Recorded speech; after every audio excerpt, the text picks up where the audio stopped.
हरियाणा सरकार ने हरियाणा रोडवेज के निजीकरण को लेकर प्रक्रिया तेज कर दी है, जिसके चलते आज बल्लभगढ़ बस स्टैंड पर रोडवेज कर्मचारियों ने निजीकरण का विरोध करते हुए प्रदर्शन किया और नारेबाजी की। उनका कहना था कि रोडवेज का निजीकरण ना तो रोडवेज के हित में है और ना ही लोगों के हित में है। हरियाणा रोडवेज के कर्मचारियों का कहना था कि सरकार द्वारा रोडवेज का निजीकरण प्रदेश के हित में नहीं है, इससे फायदे की बजाय नुकसान होगा। वहीं प्राइवेट परमिट देना भी तर्कसंगत नहीं है, इससे जनता रोडवेज की सुविधा से वंचित हो जाएगी, क्योंकि निजी बस ऑपरेटर सिर्फ अपना फायदा देखेंगे, ना कि जनता की सुविधा देखेंगे। यही नहीं, निजीकरण के चलते कर्मचारियों को अपनी नौकरी से हाथ धोना पड़ेगा।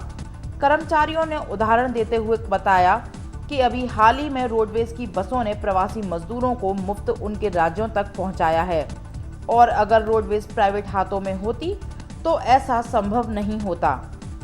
उन्होंने कहा है कि निजी बस ऑपरेटरों के पास मात्र 3000 बसें हैं, जिससे हरियाणा वासियों की पूर्ति नहीं हो सकती है। अगर सरकार रोडवेज के बेड़े में से 18 से 20,000 बसों की आपूर्ति करती है तो लगभग 1 लाख बेरोजगार युवाओं की कई नौकरियां मिल सकती हैं। कर्मचारियों ने साफ कहा कि रोडवेज का निजीकरण नहीं होना चाहिए, वहीं प्राइवेट बस ऑपरेटरों को परमिट नहीं दिए जाने चाहिए, क्योंकि यही प्रदेश के हित में होगा। हमारा नुकसान का मसला नहीं है, ये असल में हरियाणा की जनता का नुकसान होगा। कोई भी प्राइवेट ऑपरेटर आएगा वो अपने मुनाफे के लिए आएगा, जनता की सुविधा के लिए नहीं आएगा। और जिस तरह से आज हरियाणा में करीब 18-19 हज़ार बसों की ज़रूरत है और ये इनके पास मात्र 3000 के बसें हैं, तो अगर ये 14,000-15,000 बसें और लाते हैं तो एक बस पर लगभग 6 लोगों को रोज़गार मिलता है। तो एक तो बेरोजगारी दूर होगी, दूसरे जो बसें आएंगी वो जनता की सर्विस मिलेगी। कोई भी जनता का कोई भी हिस्सा प्राइवेट बसों की मांग नहीं कर रहा। आखिर ये मांग किसकी है? मतलब जनता का कौन हिस्सा है? तो ये प्राइवेट। और ख़ास तौर पर कोरोना जैसे महामारी के दौर में आपने देखा कि केवल हरियाणा रोडवेज थी इस देश में जो फ्री में दूसरे प्रदेशों में लोगों को, राजस्थान में, उत्तर प्रदेश में, उत्तराखंड में, पंजाब में फ्री ऑफ कॉस्ट लोगों को छोड़ के आई। कोई प्राइवेट मालिक क्या ऐसा करेगा?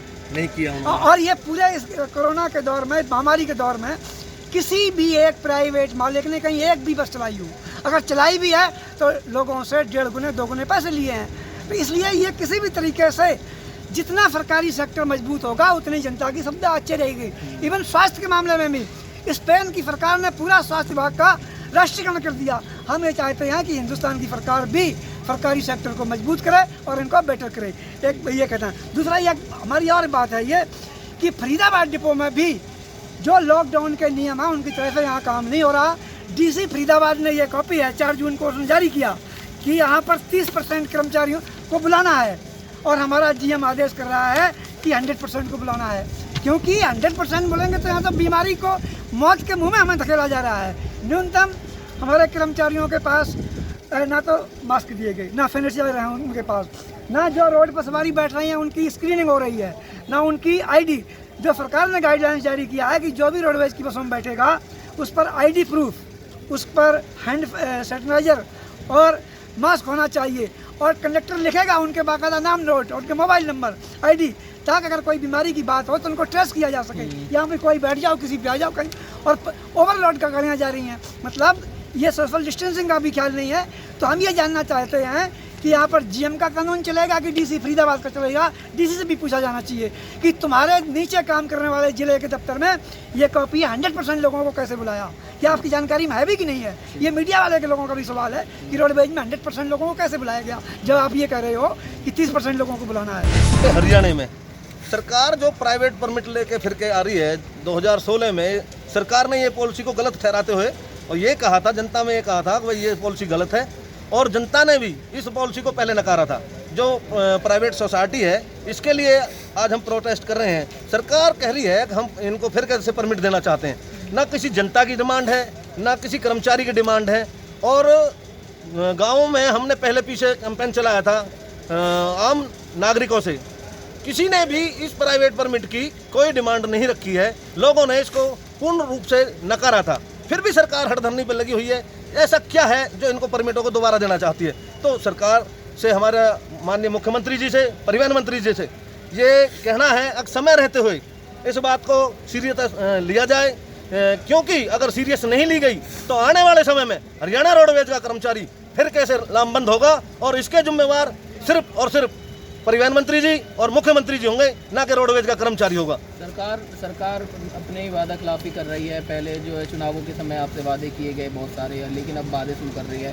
कितने ऐसे वर्कर हैं जो हरियाणा उसमें लगे रहे हैं, और अगर निजीकरण होता है तो कितनों की जॉब खतरे में चली जाएगी? मैं ये कह सकता हूँ आपसे, हरियाणा की सरकार ने तो जितनी भी वार्ता करी है उनमें से किसी पे भी इम्प्लीमेंट नहीं करा, क्योंकि पीछे सरकार ने जो इलेक्शन के दौर में जो वादे किए थे उनमें से किसी को भी पूरा नहीं किया। एक नहीं है, उसका हमारे पास पूरा डाटा है, हम आपको बता देंगे, और विस्तार से जानना चाहते हैं तो राम आश्रय जी के पास में उसकी पूरी कॉपी है, वो बता देंगे आपको। मैं ये कहना चाहता हूँ, जब किसी की डिमांड ही नहीं है तो प्राइवेट पे इतना जोर क्यों दिया जा रहा है? ये सिर्फ और सिर्फ अपने चहितों को वहाँ लाभ पहुँचाना चाहते हैं, और मैं कह सकता हूँ सरकार का सीधा सीधा ये फेलियर है। आम जनता को सुविधा देने की बजाय गुमराह कर रही है सरकार। अन्यथा हरियाणा रोडवेज के स्ट्रक्चर में अगर गाड़ियाँ लाई जाएं तो मैं कह सकता हूँ हरियाणा में भी 1 लाख लोगों को रोजगार मिल सकता है। अगर 18,000 बस का बेड़ा हो जाए हरियाणा रोडवेज का, तो लगभग 96,000 लोग हरियाणा का जो युवा है, जो हैवी लाइसेंस का है, वो बचेगा नहीं, सबको रोजगार मिल जाएगा।